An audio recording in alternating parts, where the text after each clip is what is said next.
Assalamualaikum warahmatullahi wabarakatuh. Selamat pagi pemirsa Mari TV, senang sekali saya Intan Laila hari ini dapat menyapa kembali Anda dalam Sapa Pagi. Tentunya kami akan memberikan informasi-informasi menarik dan hari ini dengan tema pembinaan kemandirian narapidana atau yang biasa kita kenal dengan NAPI. Ini akan kita bahas selama 1 jam ke depan dari jam 8 sampai dengan jam 9 pagi. Tentunya Anda bisa menyaksikan kami di live streaming.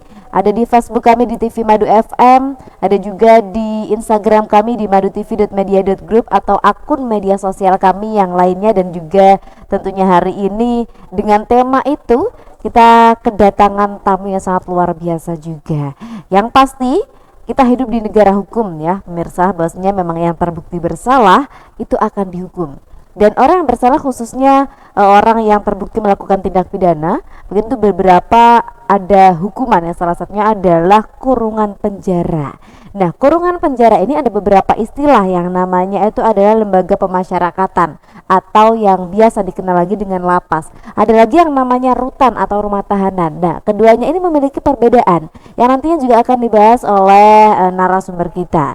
Jadi terkait dengan lembaga pemasyarakatan ini dan juga pembinaan kemandirian narapidana. Rupanya narapidana atau orang yang dipenjara itu bukan hanya diam saja di dalam lapas, di dalam rumah tahanan itu, tapi juga ada kegiatan yang dilakukan, bahkan juga merupakan fasilitas atau pembinaan yang diberikan oleh petugas lapas tersebut. Dan hari ini kita kedatangan narasumber dari Lembaga Pemasyarakatan Kelas 1 Malang atau Lapas Kelas 1 Malang yang biasa dikenal dengan LSIMA. Dan yang pasti sebelum saya memperkenalkan siapa narasumber kita simak terlebih dahulu video berikut ini.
Baik, pemirsa, itu tadi adalah gambaran singkat terkait dengan LSIMA atau Lapas Siji Malang.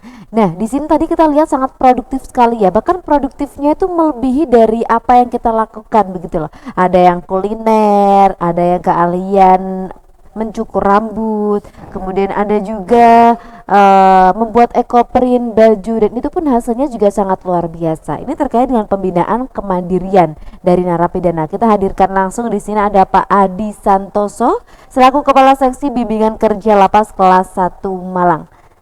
Selamat pagi Pak Adi. Selamat pagi, Mbak. Selamat pagi.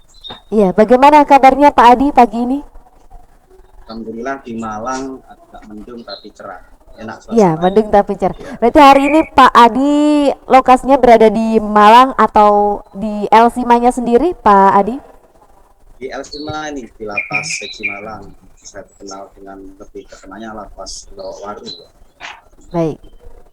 Baik, baik. Terima kasih Pak Adi sudah bersedia bergabung bersama dengan Sapa Pagi. Dan yang kedua menemani Pak Adi Santoso di sini ada Pak Mahrus selaku Kepala Bidang Kegiatan Kerja Lapas kelas 1 Malang. Selamat pagi Pak Mahrus. Selamat pagi. Selamat pagi. Bagaimana kabarnya Pak Mahrus? Alhamdulillah, ini posisi kami ada di Lapas Tuban. Lapas Tuban. Sedang ada studi lain atau seperti apa ini Pak Mahrus? Ini sedang ada kegiatan penandatanganan perjanjian kinerja membangun zona integritas Kaitan. Baik, baik. Terima kasih. Semoga lancar Pak Mahrus ya. Hari ini kita disambi dengan memberikan informasi kepada seluruh pemirsa Maru TV Nusantara terkait dengan pembinaan kemandirian narapidana. Baik, sebelum kita ke Pak Adi, kita ke Pak Mahrus terlebih dahulu. Pak Mahrus, ini kan banyak sekali mungkin masyarakat awam yang belum tahu. Mereka taunya itu adalah penjara. Penjara yang di tempatnya itu adalah orang-orang yang sedang bermasalah, orang-orang yang mungkin dulu terlibat dalam kasus pidana. Tapi di sini kan ada lembaga pemasyarakatan, ada pula yang namanya rutan atau rumah tahanan. Ini perbedaan dari keduanya ini apa Pak Mahrus? Jadi memang untuk di pemasyarakatan itu ada beberapa unit pelaksana teknis yang kalian umum kenalnya rutan, rumah tahanan negara, kemudian lapas, selain itu juga ada rugasan dan bapas. Untuk rutan itu diperuntukkan bagi mereka yang dalam proses sistem peradilan pidana. Nah, jadi sebelum diputus oleh putusan sidang pengadilan, mereka berada di rumah tahanan negara. Namun demikian, apabila putusan mereka itu ringan, ya sisa pidananya di bawah 1 tahun, biasanya menjalani masa pidananya tetap di rutan.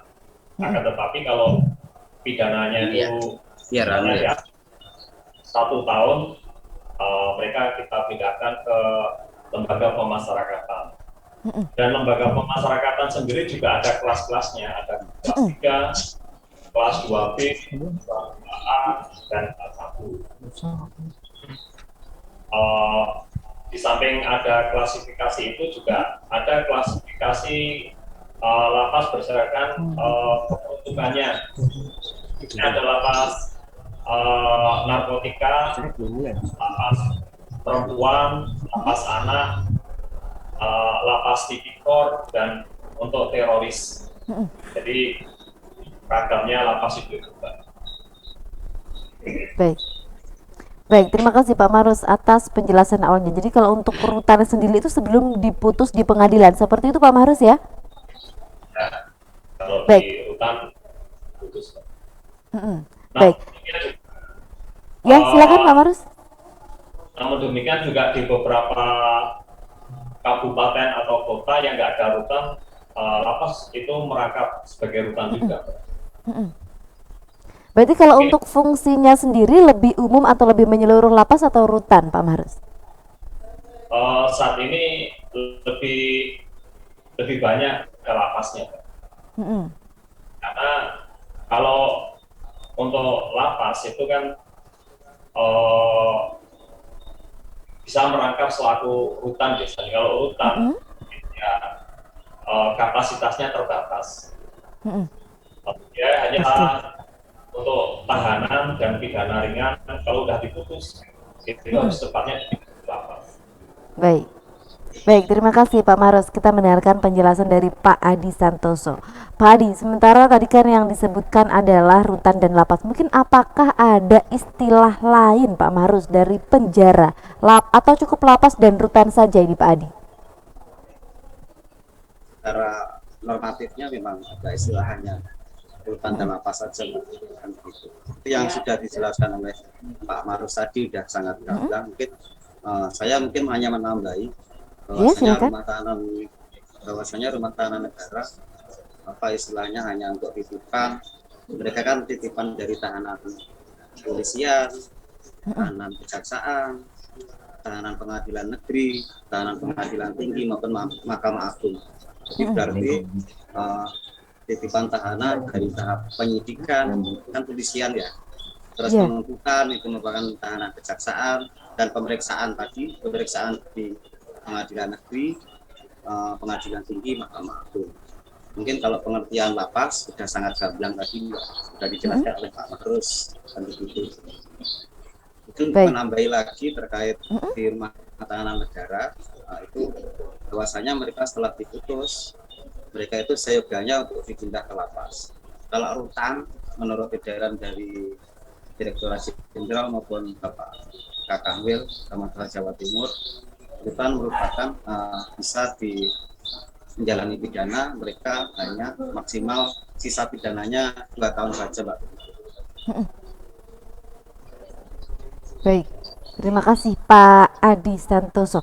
Baik, untuk diketahui juga seluruh pemirsa Mari TV Nusantara bahwasannya memang Elsima atau Lapas Siji Malang ini sudah mendapatkan penghargaan ya selama 3 tahun berturut-turut, dan juga sebelum-sebelumnya yang jelas di tahun 2019 ini juga termasuk dalam wilayah bebas korupsi. Di tahun 2020 pun juga mendapatkan penghargaan wilayah birokrasi bersih melayani, dan di tahun 2021 kemarin bahkan menjadi UPT terbaik nasional ketiga di pembinaan kemandirian. Betul seperti itu ya Pak Adi Santoso? Betul Mbak, alhamdulillah. Kami bersama Pak Marus waktu itu, saya sendiri secara pribadi kami masuk di Elsima Januari 2020. Kami tidak terproses di proses WPK-nya, tapi kami terproses dari awal proses WPPM, jadi mulai bulan Januari 2020 selama proses selama setahun terkait wilayah birokrasi bersih melayaninya.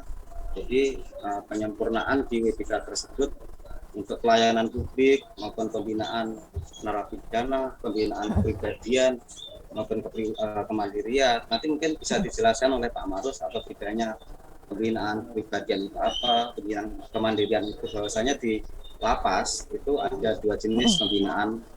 Betul. Untuk narapidana, satunya pembinaan kepribadian, yang satunya adalah pembinaan kemandirian. Jadi selama proses WPPM kemarin kami berproses, akhirnya di bulan Desember alhamdulillah kami dinyatakan sebagai salah satu UPT di Indonesia yang sudah